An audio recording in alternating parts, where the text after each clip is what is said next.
All right, let's jump right into this explainer. We are looking at what is undoubtedly the most monumental, high-stakes clash of the 2026 World Cup round of 16. It's Portugal, it's Spain. We're going to break down the tactics, the history, and honestly, the pure, unadulterated drama of this massive Iberian rivalry. Right off the bat, the contrast here is just wild. Spain looks absolutely perfect, like a well-oiled machine. Meanwhile, Portugal's own fans are out here calling their squad mentally disturbing because they cause heart palpitations every time they play.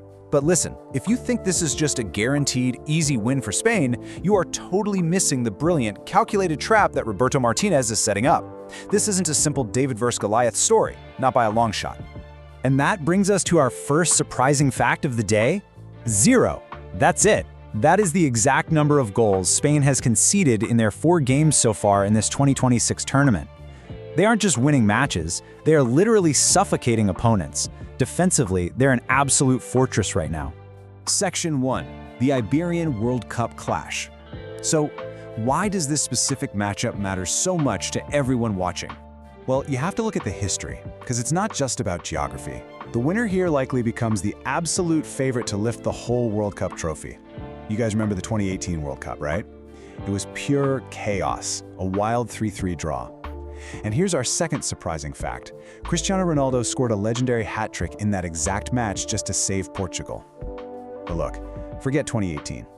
Fast forward to 2026, and the vibe is completely different.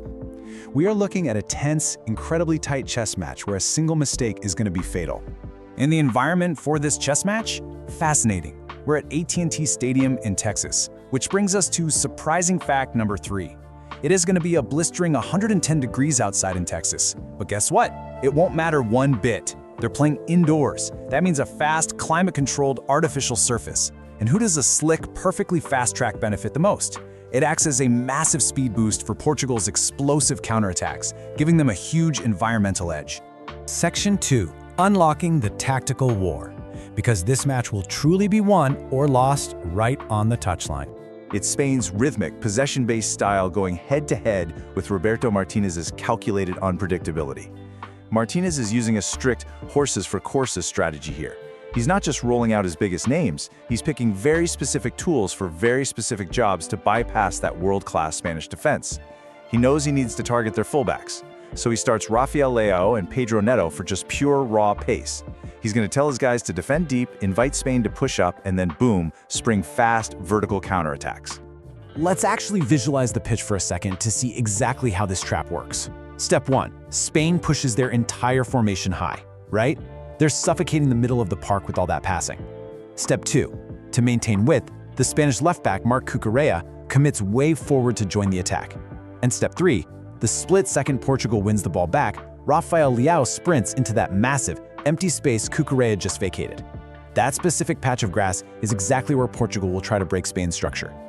But man, here is the massive what-if hanging over this entire game.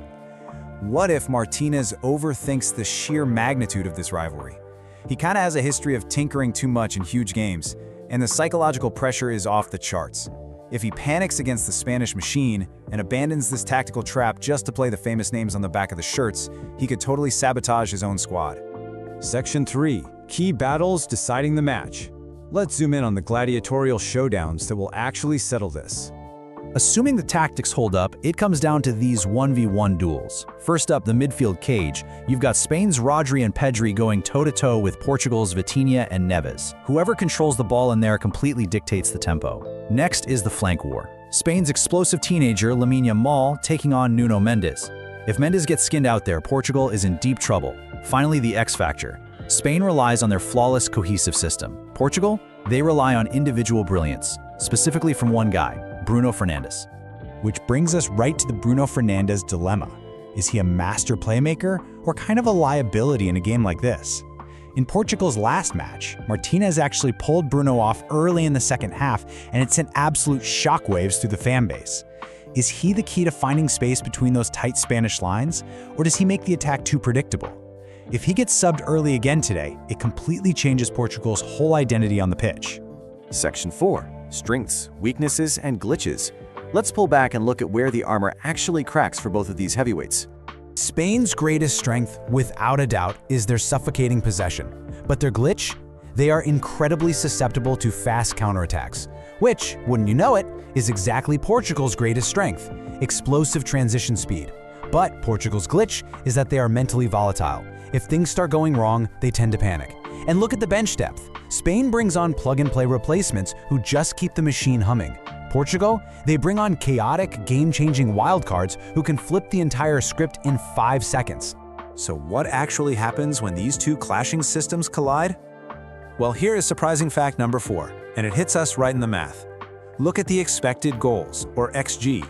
The combined betting line is set at a remarkably low 2.12 expected goals.